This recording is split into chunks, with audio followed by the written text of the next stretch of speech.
Detik-detik mencekam pengusaha Batam diperas polisi dan TNI 1M, ditodong pistol minta hapus CCTV. Seorang pengusaha asal Batam, Kepulauan Riau menjadi korban pemerasan oleh oknum aparat TNI dan Polri dengan nilai mencapai 1 miliar. Tak hanya kehilangan uang, ia juga mengalami tekanan psikologis yang mendalam akibat intimidasi yang dialaminya. Budianto mengungkap insiden yang dialaminya tersebut. Pada Kamis, 16 Oktober 2025, sekitar pukul 22 WIB, ia sedang bermain biliar bersama teman-temannya di ruang biliar rumahnya, rumah toko 2 lantai di kawasan Botania, Kecamatan Batam Kota. Tidak ada yang istimewa malam itu. Hanya obrolan ringan, tawa, dan bunyi bola biliar yang beradu. Namun pintu rumah terbuka sedikit. Tiba-tiba sekelompok pria masuk. Jumlahnya sekitar 7 atau 8 orang. Pelaku langsung memborgol dirinya bersama 5 temannya, tanpa ada penjelasan dan surat tugas. Mereka bilang dari BNN. Bilang ada penggerebekan narkoba. Tapi saya tidak tahu apa-apa. Saya hanya bermain biliar dengan teman-teman, ujar Budianto, usai membuat laporan ke Denpom I6 Batam di Jalan Sudirman, Senin lalu.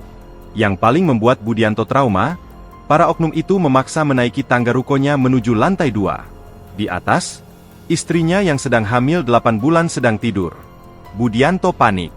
Saya mohon, saya bilang, jangan ke atas, istri saya hamil tua, 8 bulan.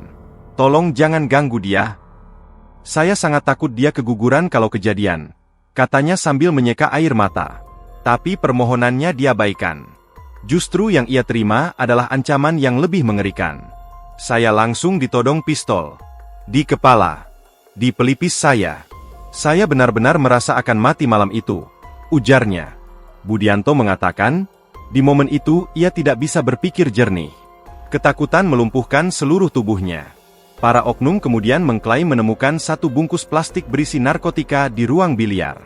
Budianto hingga kini tidak yakin apa benar itu barang miliknya. Saya tidak tahu itu apa.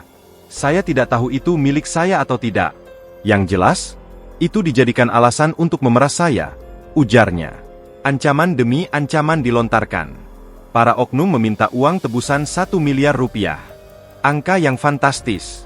Mustahil dengan kondisi kemampuan keuangannya. Mereka minta 1 miliar. Saya bilang saya tidak punya. Mereka terus mengancam. Pistol masih di kepala saya. Saya sangat ketakutan, kenang Budianto.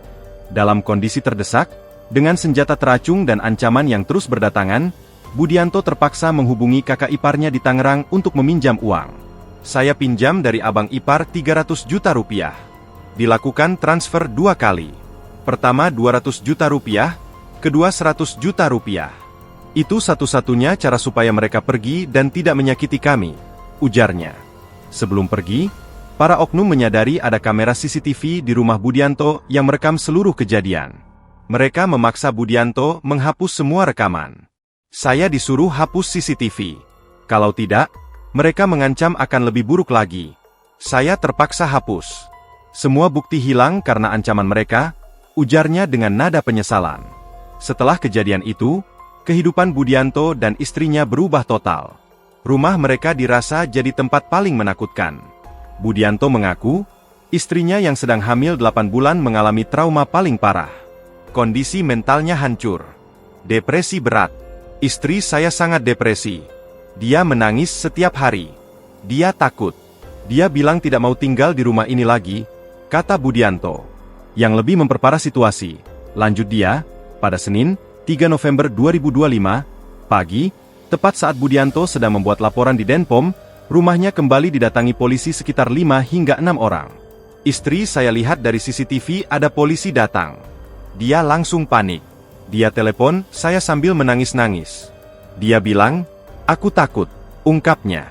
Download Tribun X sekarang. Menghadirkan lokal menjadi Indonesia.